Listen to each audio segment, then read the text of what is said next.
você falou que a maioria dos candidatos, né, que hoje já estão no poder, que vão continuar lá, eles usam os marqueteiros para formar a campanha, a proposta.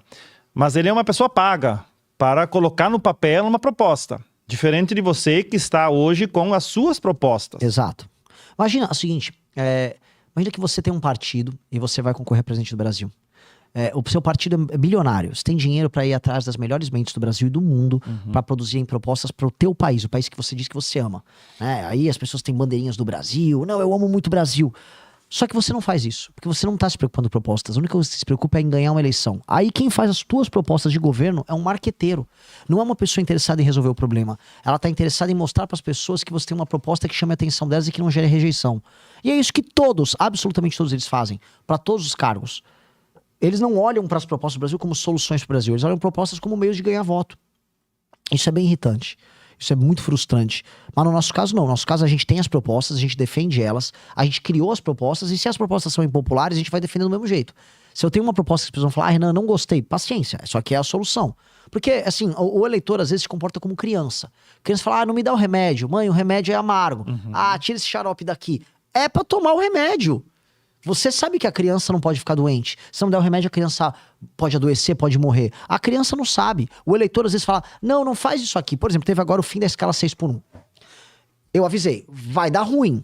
Não existe num país que está empobrecendo como o Brasil, você vender para as pessoas daí que você vai trabalhar menos e ganhar mais. Porque é isso, quando você reduz a hora trabalhada e mantém o mesmo valor mensal, você vai dizer que o valor por hora aumentou, certo? É um cálculo básico de matemática. Sim. O país está diminuindo a produtividade. Ele está perdendo espaço nas cadeias globais de produção. Isso aqui é impossível. O que vai acontecer? As pessoas vão para a informalidade e as pessoas na informalidade vão ter que trabalhar mais. E aí o governo iludiu elas. Pois bem, eu avisei, vai dar ruim. Todos os outros pré-candidatos a presidente, nesse caso todos, e se tem produtor rural nos assistindo, que saiba, talvez até o candidato que ele goste, ou que ele defende hoje cada vez mais tampando o nariz, votou e foi favorável ao governo. Governo Lula, votaram com o PT para te ferrar. E aí o produtor vai ficar, não, mas veja só, o cara ama o Brasil. Não ama o Brasil, porque quem ama, cuida. Quem ama é igual ama um filho. Não vai poder brincar de, sei lá, pé descalço na chuva que você vai ficar doente. E as pessoas querem fazer o quê? Populismo. É populismo o tempo todo. Então eu fui contra essa questão do fim da escala 6x1. Não porque eu acho lindo o modelo. Eu quero um modelo, como acontece em nações desenvolvidas, que você vende sua hora de trabalho, você consegue vender e você pode fazer contatos mais diversos, que não tem justiça trabalhista, é tudo matéria de justiça civil se for virar alvo de litigância, e que é super flexível. Os melhores lugares do mundo, a contratação e a demissão de pessoas é flexível. Então, por que nós não somos assim? Né? Mas não, cara, e aí é difícil porque a esquerda quer ser populista e a direita tem medo de falar o que acredita. E aí a direita vota com a esquerda. Aconteceu isso agora. Eu lhe acompanhando nos últimos dias, eu vi assim que alguma fala sua, ela realmente não agrada a todo mundo, porque eu vejo por mim, eu sou influenciador digital. Então a gente, às vezes, o outro lado lá gostaria que a gente falasse algo que eles gostariam de ouvir. Mas às vezes a gente não tem como falar. Quando você é sensato, você sabe que falar é uma coisa, mas na prática não é assim. Então eu vejo que você tem uma fala diferente. Você às vezes toca na ferida. Isso não pode lhe causar um prejuízo? Pode. E vai causar. Mas eu estou disposto a aceitar ele. Porque se eu continuar um jogo político baseado em mentira, nunca vou sair do lugar. Não apenas eu, o Brasil não vai sair do lugar. Veja, se eu precisar fazer uma campanha em que eu voto com a esquerda no PL da misoginia, que eu voto com a esquerda no fim da escala 6x1, que eu voto na esquerda para blindagem das pessoas que estão no caso do Banco Master, significa que eu sou igual à esquerda. Então eu não consigo aceitar. Eu prefiro perder votos, eu prefiro irritar algumas pessoas do que deixar de ser a pessoa que eu sou. E não só a pessoa que eu sou, deixar de ser um movimento sincero com as pessoas. Enquanto o brasileiro não perceber que às vezes ele toma decisões muito erradas, a gente não vai conseguir fazer nada. Então assim, se eu for para ser presidente da República e eu ter que votar o projeto de lei que o Lula é favorável, para que eu sou presidente? Só para ter uma faixa? Só para falar que eu sou presidente? Eu não quero fazer isso. Eu quero ser presidente para andar com uma agenda. Eu quero destruir o crime organizado. Eu quero desenvolver economicamente o Brasil. Eu quero fazer reformas que mexam com privilégios. Eu quero fazer com que o Brasil seja um país funcional. Às vezes, o meu próprio eleitor vai falar, Renan, você tá errado. E eu vou falar, quem tá errado é você. Agora, essa não é a melhor forma de tratar uma pessoa? Quando eu discordo de você sobre um tema, você discordar de mim sobre o tema de maneira cortês, significa que eu te respeito e discordo. Eu te respeito intelectualmente na sua discordância. Quando eu passo a ignorar e falar o que você quer ouvir, eu tô enganando você. E o engano é justamente a pior forma de desrespeito. Então, o discordar é respeitar. Concordar de maneira fingida é enganar. Então, não ser um enganador. Isso é o básico para ser um bom político, é o básico para ser um bom líder, é o básico para ser um bom... Se você é um pastor numa igreja e mente para seus fiéis, você é um mau pastor. Se você é um chefe numa empresa e você precisa mentir para você ter produtividade, você é um mau chefe. Se você é um marido e você mente para sua esposa para manter a relação, você é um mau marido. Todo mundo sabe disso. Por que na política você tem que mentir para ser um bom político? Então eu não consigo acreditar nisso. Não consigo de verdade. E quando a gente acompanha esses movimentos de invasão de propriedades, eu já diversas vezes compartilhei, fiz vídeos já falando que acho isso totalmente errado. O cara conseguiu uma propriedade e ser invadida. Qual a tua visão sobre hoje esta questão que eu acho muito importante? Uma propriedade privada é algo sagrado.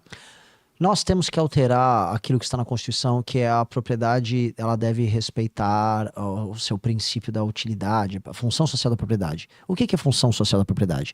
Algo que é uma propriedade, a única função dela é ser propriedade de alguém, ou seja, ela ter um dono. Então, a terra, a sua terra, ela não tem função nenhuma além de ser sua, porque ela é sua terra. O conceito de propriedade é basicamente esse. Agora, quando a gente cria a função social da propriedade que foi colocado na Constituição, o que eles estão querendo dizer com isso? Que a sua propriedade ela tem que fazer algo. Eles não explicam o que é. Então, se você tem um apartamento numa cidade, talvez se o seu apartamento não tiver alugado, ele não está cumprindo a função social dele, então ele pode ser o quê? Expropriado. O MTST pode entrar lá. E eles usam esse argumento da função social para pegar os movimentos de moradia, isso na área urbana, e os movimentos de sem terra, na área rural, e aí eles começam a organizar invasões. E aí eles justificam essas invasões com esses princípios. Mas não só essa parte de sem terra, que é um absurdo. Tem também a questão indígena.